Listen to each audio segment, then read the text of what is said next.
Hi everyone, um, here's me doing some more streaming again. Close unused applications.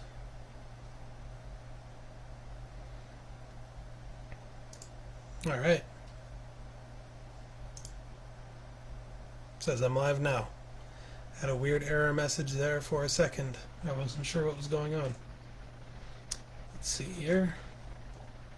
Does everything look like it's functioning? Hope so.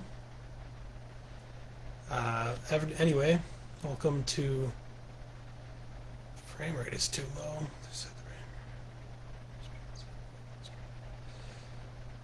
I'm really confused as to how my computer is having more trouble handling a live stream than my phone. Even my old phone was doing better than this. Let's see here. See if I can fix the frame rate in the settings. I know it says that there's a problem, but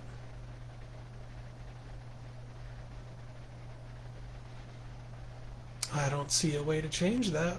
I don't see a way to change my frame rate, so guess I'm just gonna... It's working well. Are you talking about... Oh, good. Audio is good.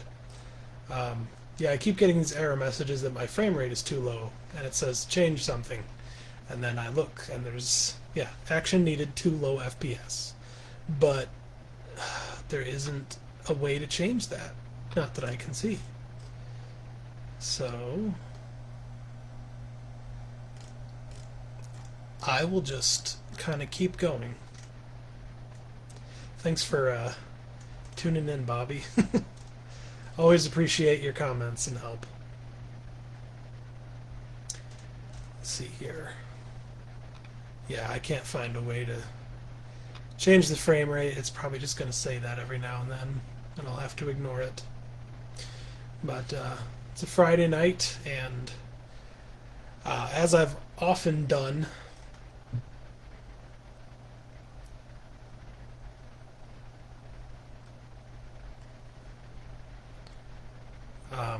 well, Bobby, if you think the video's working pretty well, then I don't think the frame rate's really a problem. I think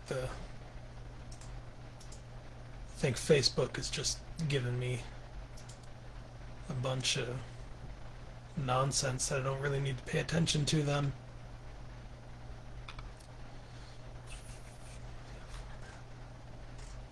Okay, I get that, but there's not a way to change that. Yeah, if my phone wasn't like nearly dead and charging right now, I would just use my phone as usual. But now I'm using my cheap webcam, and I hate the way the colors come out, at least the way that I'm looking at it.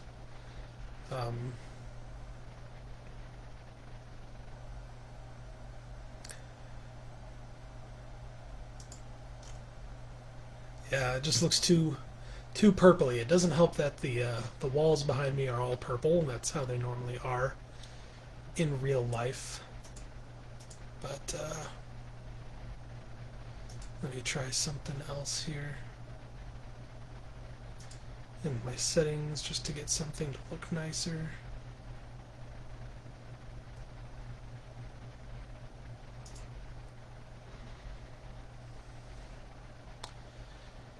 Yeah, there's no... I do not see a way to actually change the frame rate, so that does not make a lot of sense.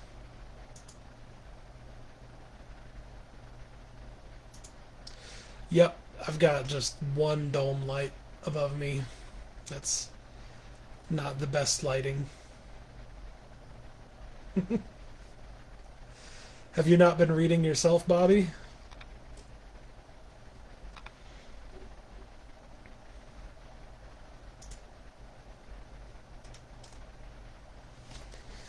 I suppose I can just get to it. Anyway, as I was saying, it's been easy for me Friday nights to kind of jump on here and just do some reading. The house tends to be quiet, and either my wife is usually doing homework or is sleeping after a busy week of school and recording projects and such things, so I figured that I would just do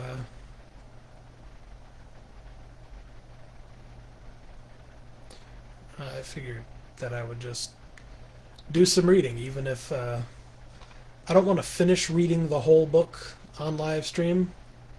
Sorry about anyone who was planning on just doing that, because I do want to encourage people to buy the book, which is why shares and likes and comments are always super duper helpful.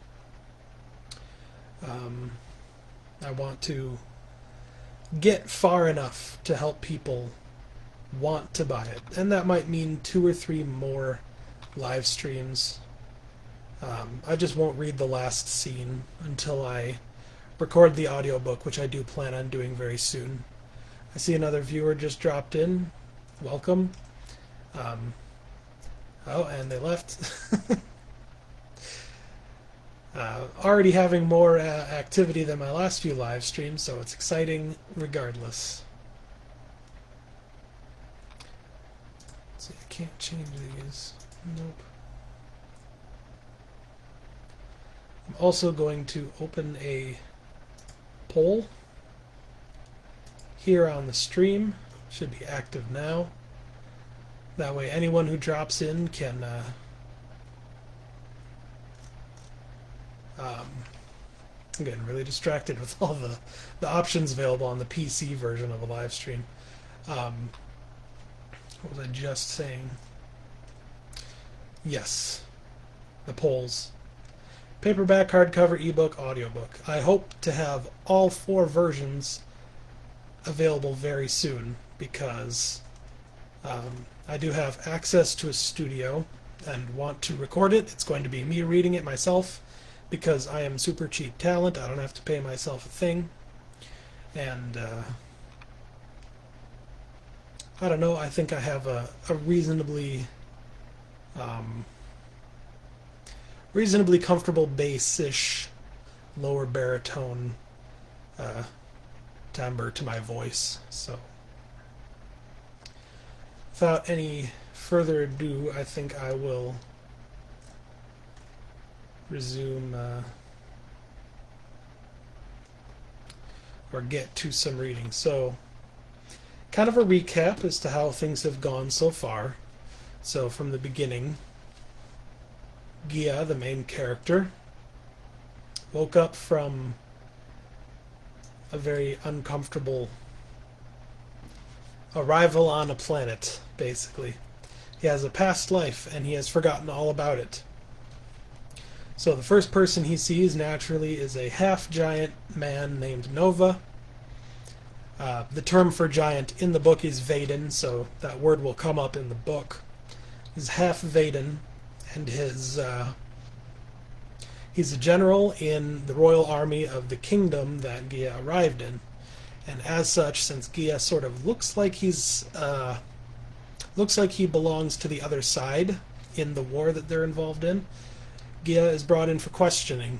He's brought to the king, and the king is suspicious, but very interested in finding out where Gia comes from. And since Gia has no idea where he came from, has no memories from before,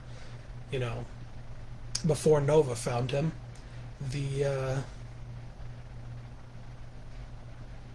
king decides to give Gia a chance by having him kind of go through a public trial. It's a trial by combat, and I know that's a bit of an overused trope, but I liked it, and I wanted to do it a little differently than most, because it was not to the death, but it was against the king's own right-hand man. And as they fought, a lot of things kind of came to the surface. People learned more about him, and Gia was accepted by the people and did gain the king's favor. But as a pseudo-subject of the king, Gia became also subject to the law that says that any man in the kingdom has to serve at least 1 year of military service. And so this is where things kind of take a bit of a, things twist up a little bit, because Gia gets kidnapped. and he breaks out of the dungeon that he's thrown into, with the help of a man named Aqua, who impersonated a priest and gave Gia what he needed to be able to break out of that dungeon. So there's a conspiracy within the kingdom of some people who don't want Gia and whatever secrets he may hold get out. So there's a few people interested in Gia, and Gia just had a really traumatic experience marching with Nova. He reconnects with Nova after breaking out of the dungeon. He marches north to a village that had been attacked on the border of the kingdom called Kilaba. On their way there, they were attacked by a group of dissenters from the kingdom who tried to kill both Nova and Gia, and they did not succeed. Gia had to spill blood for the first time, stabbed a man in under the ribs, and killed him fairly quickly, very efficiently, but Gia is not one to be violent normally. It was a very life-threatening situation. He does not want to be a fighter, despite the fact that he seems to show a proclivity for fighting and for combat, especially with his magic ability to control wind. So Gia feels a tremendous amount of regret. The last part that I read was of him going off one night away from the camp that he's traveling with and looking out into the stars, and eventually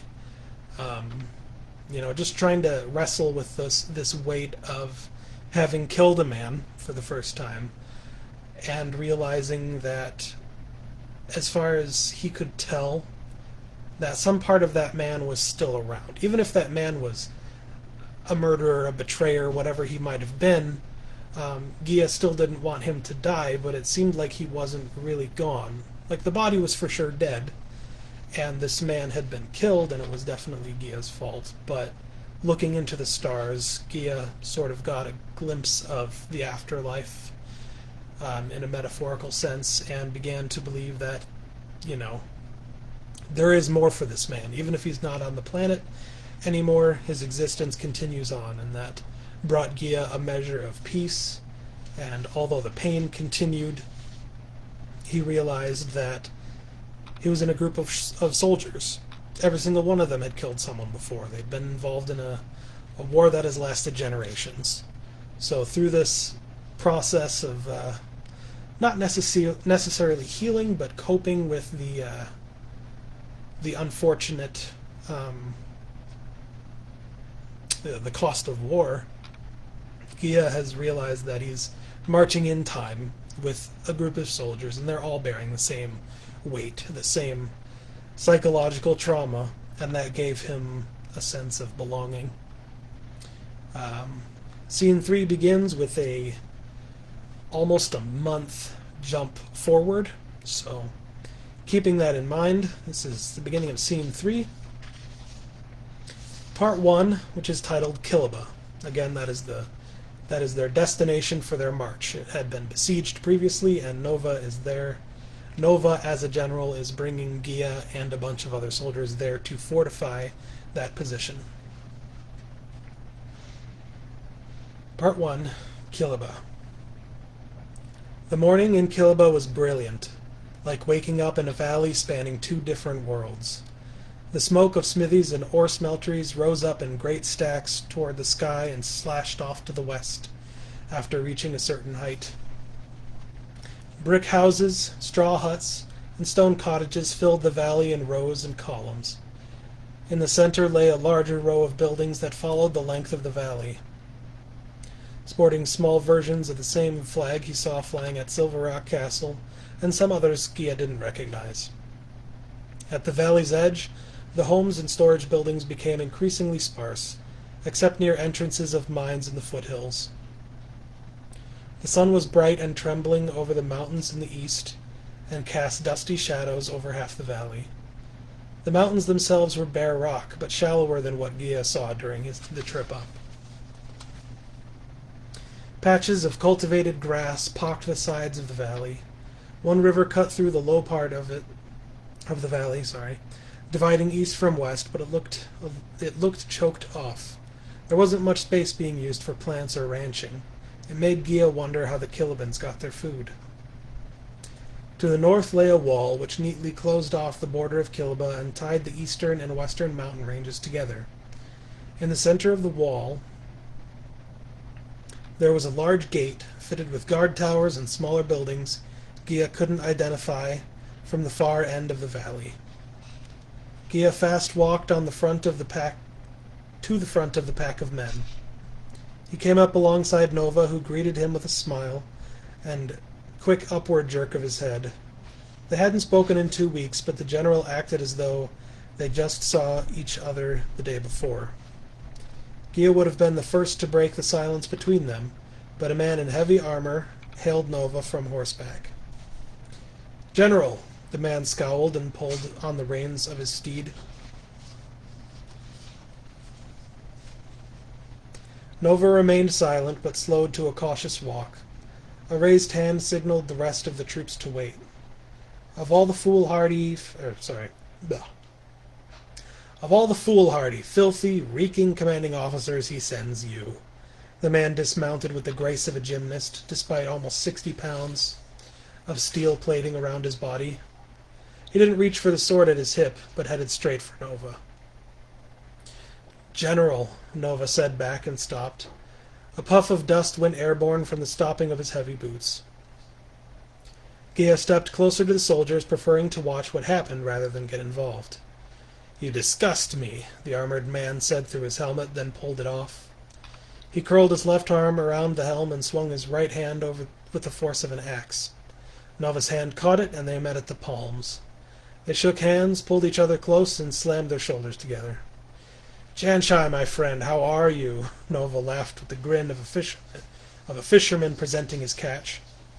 "Better than you," the armored man called Janshai chuckled deep down and looked Nova in the eye. "Are we on time?" "Late as usual. Don't expect too much from me." "General Nova, I cannot say how glad I am you're here. We could have used your help some time ago.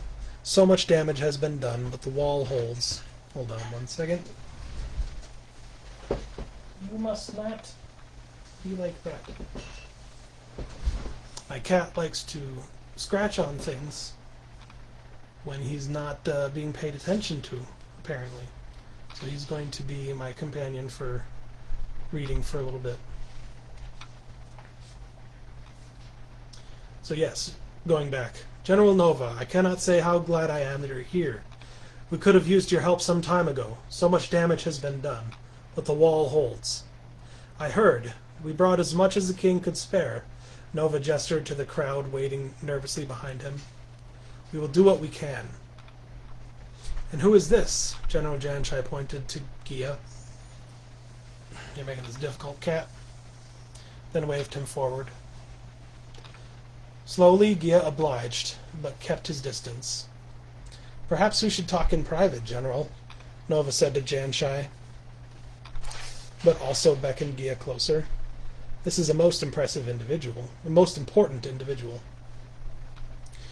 The two led Gia into town.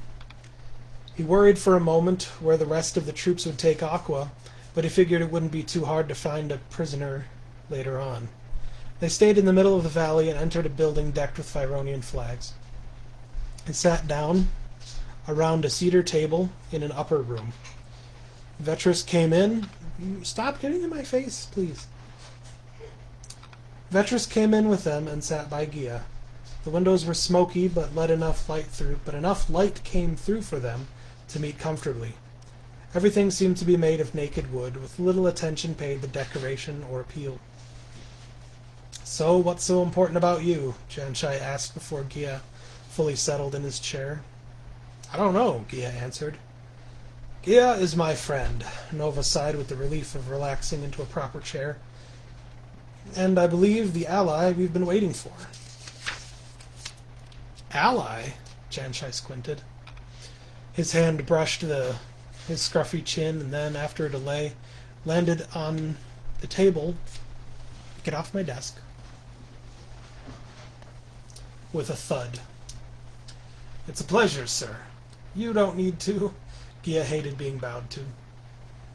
"How did you find him?" Janshai asked Nova. "Ran into him on patrol. He's forgotten everything. Never thought I'd meet one of the four angels in my lifetime. Life's full of surprises, isn't it? Janshai smiled. Welcome, sir. Nova thinks I'm an angel, but I don't. Gia tried to chase the smile away. I lost my memory, but that doesn't mean I came from heaven. The heavens are full of mysteries. Sometimes they send some to us, Janshai explained. I'm a soldier, and not by choice. The king's making me serve a year. And you chose to go with Nova for it? Can't think of a man I'd rather follow. Janshai, Nova said, how are the defenses? Have there been more attacks in the last 4 weeks? Not quite. The news got to the worst news is the hardest to break to you, responded Janshai. I don't understand. Let's go to the Capitol building later. Some things can only be discussed in the most secure environments. Janshai's shoulders slacked and he slouched a little. I don't know who to trust anymore. We were beset by a band of betrayers on our way here, Vetris spoke up. What was the damage? Janshai asked.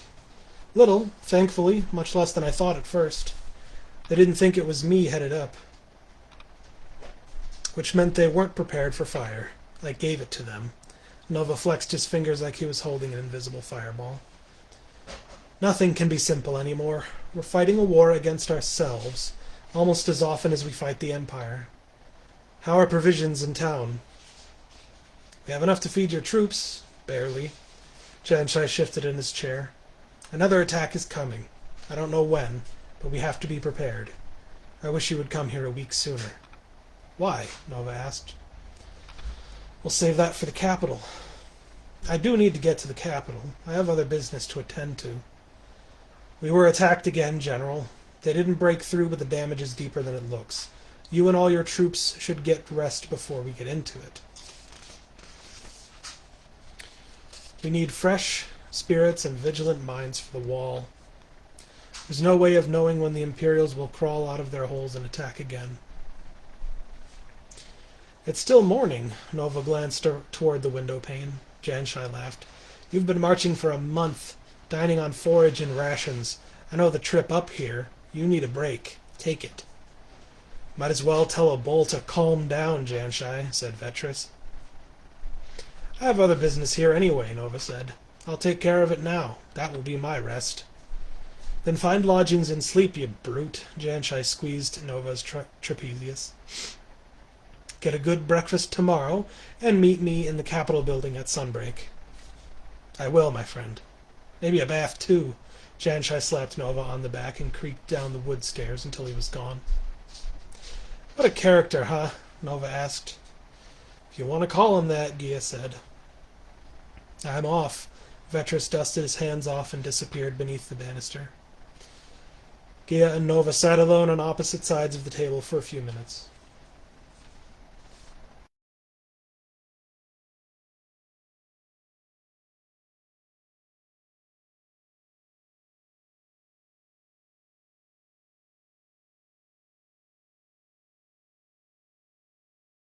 Or that wall we saw is the front line. You walked here knowing that. I can't get his face out of my head. I see it whenever I close my eyes. Gia sighed for some time before resuming. That won't go away if I run. I would gouge out my own eyes if it would stop. And it wouldn't stop. So will you fight? Fighting's not the problem, it's the killing I hate. We kill animals for food. First day we met, you helped me pile up a few oog. Men aren't animals. I think we are. We too hunger, lust to mate, and eventually die. But we get to tell stories. We get to experience this world at a higher level. We are still animals, but we're nobler ones. If we're all just animals, does that make it right to kill? No. It makes it necessary. No life exists without killing other life to feed itself. Even the grass feeds on the dead to sprout up. And life goes on. Right. You said that man was a betrayer, right? One of us, a Phyronian soldier who wanted to kill us? Aye. Do you think there's still some of him out there somewhere? Bones, yes. No, I mean, Does he still see things? Is there a part of him that is alive somewhere among the stars? You're the angel, you tell me.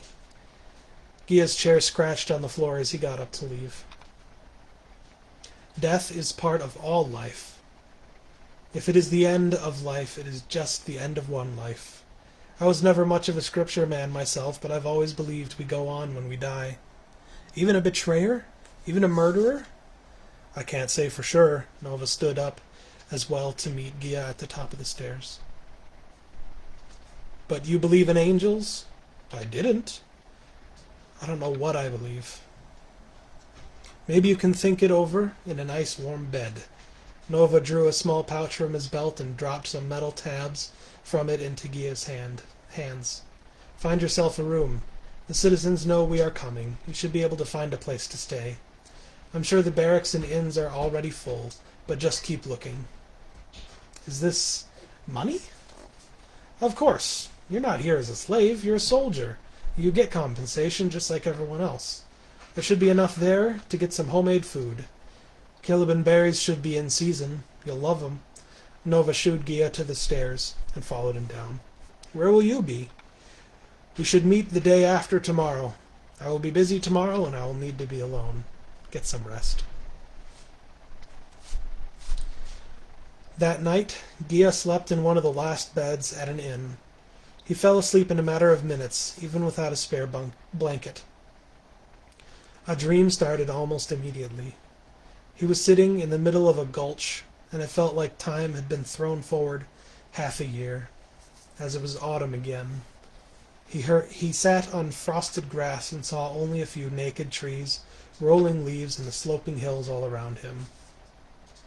One hillside's grass broke open to rock beneath, like a great gaping wound. He approached this hill and saw a cave mouth hidden in the stone. "You've finally arrived," a voice said behind Gia, as if it were speaking only to itself.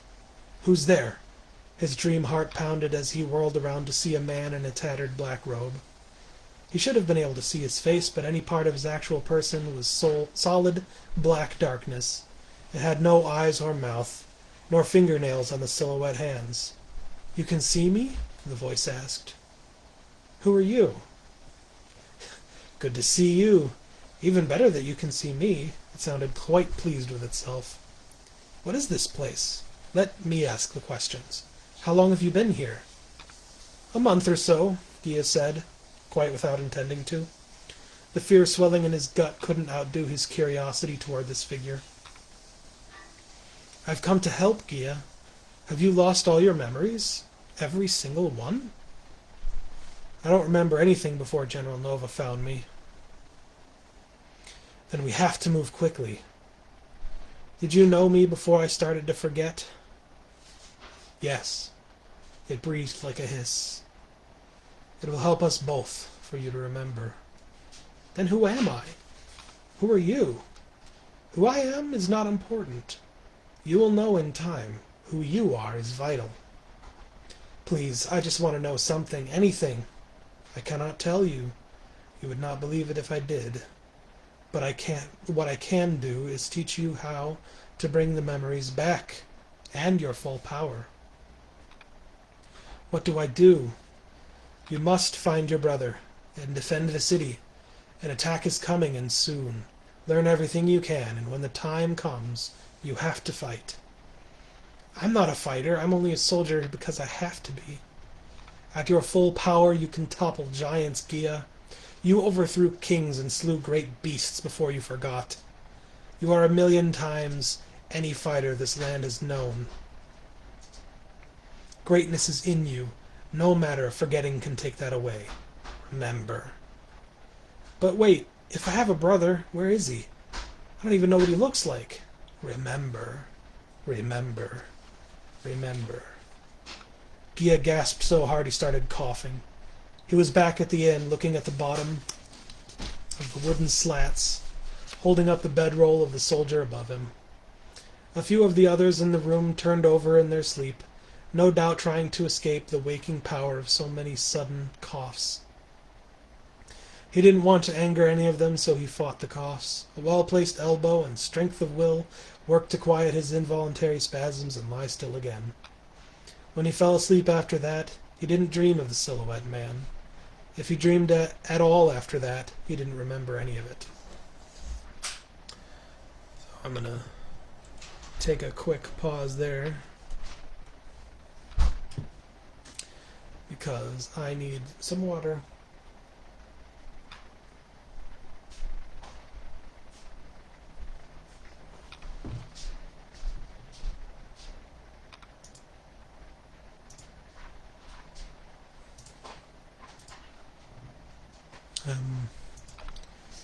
Trying to get some of these pop-ups off of my Facebook here. They're being really annoying.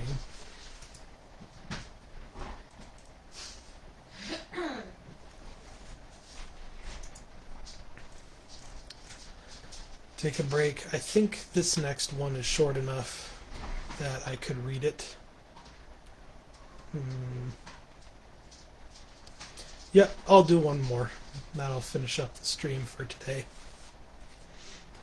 So part 2, Caliban Sunrise. I didn't think anyone was awake before me, Gia said to Vetrus's back, while the captain mixed something that simmered and popped in a pan. Ah, Gia, it's you, Vetrus turned.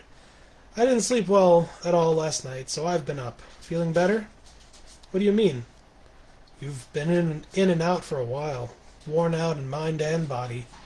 Did your sleep help? I feel fine now. Gia sat on a wooden bench near a table and rubbed his face. That's great. Vetrus dropped some more ingredients into his cooking pan, but never turned away from it while talking. Adaptability is a great trait, especially for a soldier in the army of a country that promises so much protection. You'd do well for your next year or more. You'll do well for your next year or more.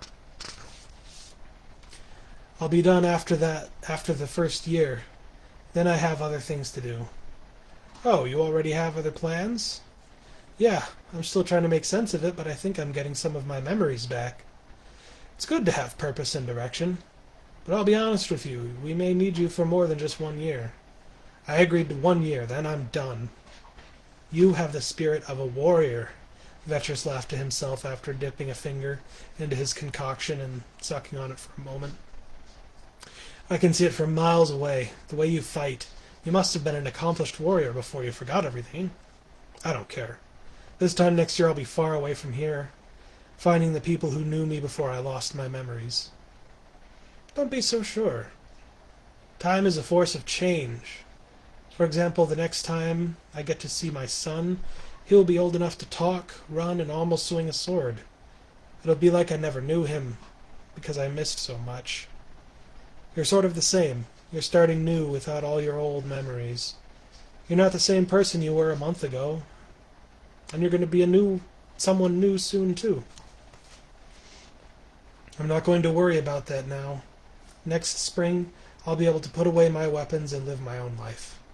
I know you're a professional soldier, but I'm not. You don't get any food, then. Vetrus threw something more into the pan. At least tell me what you're cooking. I like to experiment. I bought some bits here and there that make for a good kind of soup as it's turning out. It will be enough for me to share it a few ways. Will you want any? Yes, Gia couldn't lie. I don't know how you all managed to walk for so long and eat so little. I can't imagine doing this for an entire year. Oh, believe me, you get used to it. We're trained to move and fight on as little supply as possible. I love that we're here to get weapons, but nowhere in all of Orncal will you find the soldiers well trained in direct combat as our Royal Phyronian forces. We'll punch and kick our way through the end of this war if we have to. I hope some of my soldiers were there to watch you fight Polaris. You're fantastic in hand-to-hand combat. I learned a lot in just those few minutes. Polaris is obviously very good at it too, but you were pulling off tricks I hardly thought were possible. Where did you learn to fight like that? I don't know. Right, sorry. Vetrus lifted his hand up toward his head and shook them with apology. I can't say I know what it's like to forget. There's a testament to good training. What is? Gia's stomach growled. Your fighting skills. Vetrus removed his soup pan from the heat and set it down on a hanging iron frame to let it cool. None of that could have been accidental. I've met 'em all. Prodigies, the tryhards, those who live to train. You didn't take shortcuts, nor were you born with any. Maybe it's part of being an angel, but you fight like you've been through it. And by it, I mean combat. The kind of combat where you're fighting not just for your life, but for something else that really motivates you. Vetrus reached down into a bag of small bread loaves and threw one to Gia. He took another for himself, transferred the pan onto a stone slab on the table near Gia, and broke his bread open to start eating. If I didn't think you were an angel, I'd say you trained in the fires of hell itself. To get that kind of power and flow into your movements, a prodigy would look effortless and too unfocused, lacking the heart of a true warrior. Your movements could use improvement, bending a knee more or angling your heel a degree, one way or the other at certain steps. So you haven't trained those weaknesses out. You have fought out of necessity. That's clear. I think you know more about my past than I do. You can learn a lot from watching people. Not everything, but a lot. What kind of weapon do you fight with? Gia asked after a particularly filling bite of soup-soggy bread. I know you carry a sword, but you usually have more than just that. He eyed the captain's belt, which had at least 5 knives sheathed in it. It is traditional for a captain to carry a sword for both ceremonies and battles, but I have learned to use just about every type of weapon that has a use on the battlefield. I prefer a strange armament, though, the weighted chain. It's so versatile and useful against just about any weapon. Hello, live stream. This is Jack. He's going to interrupt me because he insists on it. Can I see my book, please? I can strike quickly to cause staggering, frighten others, or to deflect blows before they land. I have broken and pulled away enemies' swords and even smashed shields. Unfortunately, in just about every battle, the chain gets caught on something, so I always keep my skills with knives and swords sharp, or I'll be weak. I can't imagine getting in much time to develop casting abilities if you focus this much on weapons combat. Gia looked up from his bread, sensing a hesitation, and saw a darkness fall over Vetrus's face. I've never woken that power up. I'm sorry. The desire to erase his words from existence filled Gia from the inside and extended out like bolts of lightning. I guess I just assumed that the king's leaders were all casters because of what I saw in Nova and Polaris. I didn't mean to offend you or anything. No, it's fine. He stirred his bread around in the broth of the soup. I have gotten far without it. I am captain of the Royal Guard, and that's a lot to keep up with. I couldn't imagine taking on the responsibility of being a general. He held the bread still now, staring beyond the pan and table below his elbows. Maybe I can help you, today or tomorrow. If we can find some nice open space, I can explain to you what I've learned, and we can talk about what you've learned. It'll be great, and you can teach me how to improve my physical fighting, too. Gia wanted to slow down his mouth, but it didn't feel right to let a moment go in silence. Just then, as Gia finished, a few soldiers stepped down the stairs, talking amongst themselves. I'll get back to you on that. It's rather busy here, until I make the trip back. Do you know where Aqua is? Who? The guy you guys arrested when you found me in the wetlands. Oh, the prisoner. They probably took him to the brig by now. Technically, he's under the general's charge, not mine. The brig? Military prison. Do you know where that is? Probably up by the northern gate. That's where most of our soldiers stay. I haven't actually been in Kilaba in many years. Things may have changed. He looked out to the window for a moment as though doing so would tell him the exact time. We need to start up our morning training routines pretty soon. Vetrus stood up and reopened the bread bag. I have a few new recruits to check up on as well. Besides, you'll be busy with the army for the next year. Like I said, I'm captain of the Royal Guard, not a field captain. I'm here to purchase weapons and bring them back to the capital. You'll need to find a group and join up with them. One of General Nova's groups, not mine. Okay, I'll get on that. Gia bit off the last bit of his bread and he felt was necessary and got up. As he walked out the door to go look for wherever Vetris was trying to describe, he felt weighed down and disappointed. The best way to find one of Nova's group, Gia thought, was to find Nova himself. He followed the flags that wafted lazily back and forth to go see if Nova and his groups hadn't decided to meet at the city's central market. It was like he was lying to himself, but he didn't feel too bad about going out to see what the city of Killaba was like, especially since he couldn't imagine Polaris or some other hidden assailant would be out on the streets trying to capture him again. Nova was probably at the Capitol building with Janshai. He had decided to walk down to the town market and the central buildings and look for the general. Sure, he would probably be upset for the second thing Gia did that morning, if the second thing Gia did that morning was seek him out and bother him while conducting important business. But the amnesiac just put that thought out of his mind. How angry could he get? They were friends, after all. Still tasting the briny, acidic, warm taste of the soup he had gotten with Vetris, Gia didn't feel like trying to buy any of the fruits and vegetables that were out on sale on the market. The streets between stands were rather empty, and the sun crept over the eastern mountains. He was glad he ate already, because some of the stands smelled like fresh food, and he had no idea if he had enough tabs to buy more food if he got hungry again. He wondered if he was going to get paid some of those tabs for his service in the army, or if he was just out of luck and if he missed a meal with the soldiers. He had no idea yet, so he kept walking, trying to find more soldiers. At this point, he was sure he was going the wrong way, but he told himself the soldiers wouldn't miss him. The market should be crawling with people by this time of day, Gia thought. The sun must have been up for a few hours now. All of the smiths, refiners, miners, and craftsmen that lived there should have already been at work. To his left and right, there should have been dozens of more fruit vendors, bakers, and peddlers barking and selling that morning. Instead, there were just a few people walking with their soldiers bunched up and their heads low. They looked like they were trying to cover from the light before it reached into the valley. Was it the attack a week earlier that left people demoralized, or something else? Further north in the strip of buildings and stands, everything was more established. The shops changed from food and small wares to weapons, armor, tools, pots, pans, and other metalworks. A few minutes later, and everything became buildings. He reached the center of town and found the valley's largest building, the Capitol. The lobby... Don't scratch that. The lobby was separated from the outdoors by little more than a covered porch.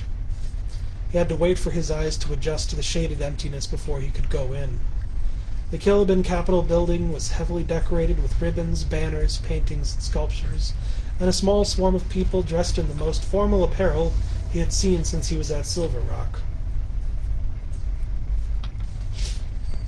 A few thick square wood pillars held the overhang up and looked old, like the wood had been cut and set there a century ago. Gia wanted to ponder things like this, but he knew he was getting closer to Nova. Water break.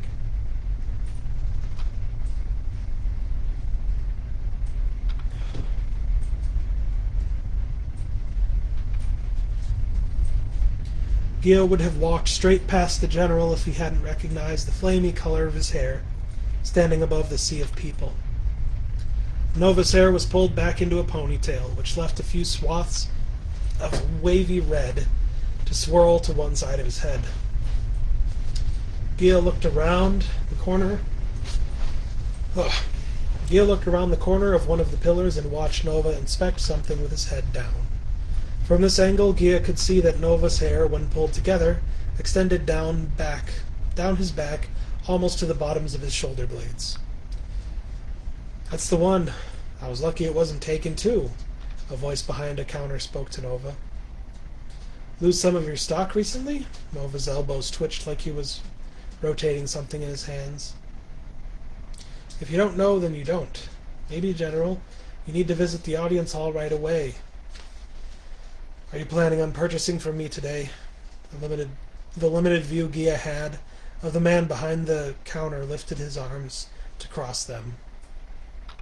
I will purchase now. I need it set as well.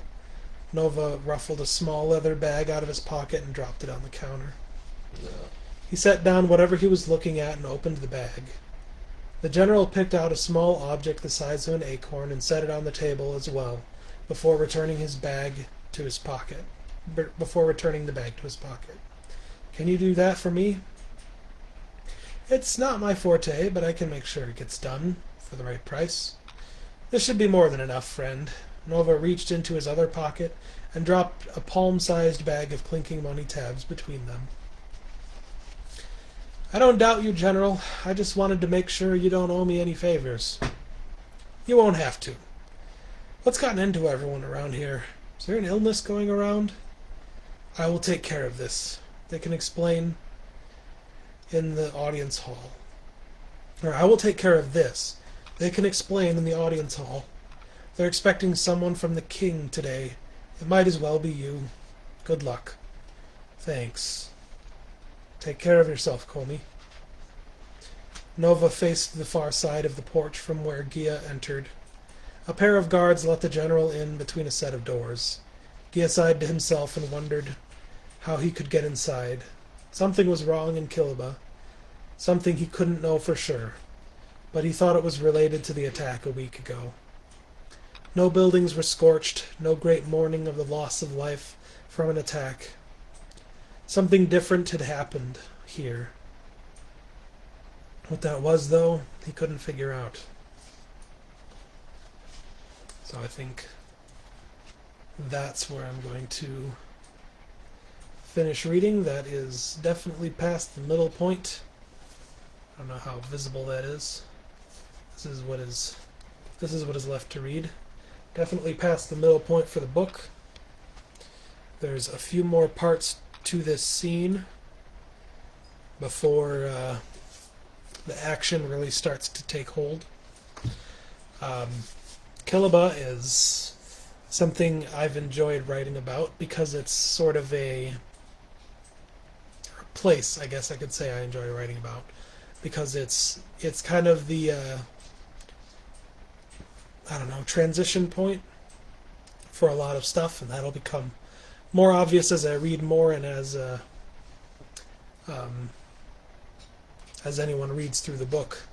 The Kilba is meant to be a symbol of transition.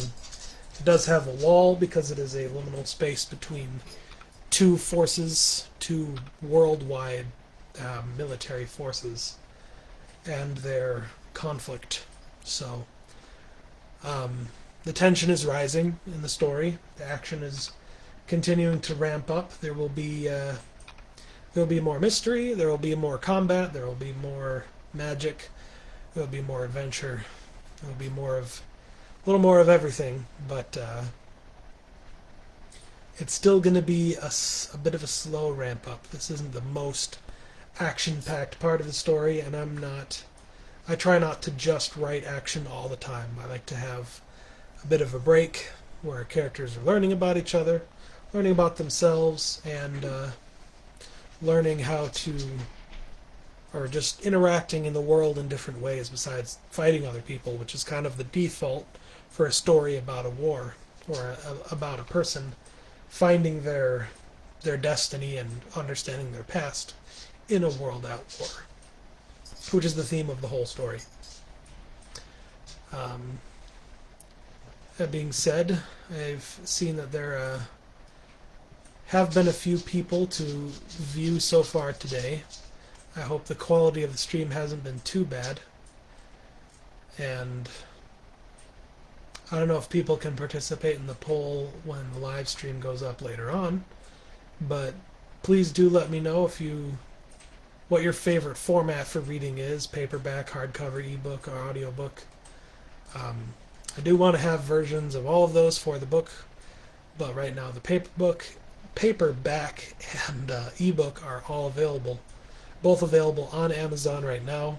If you know me personally, you can stop by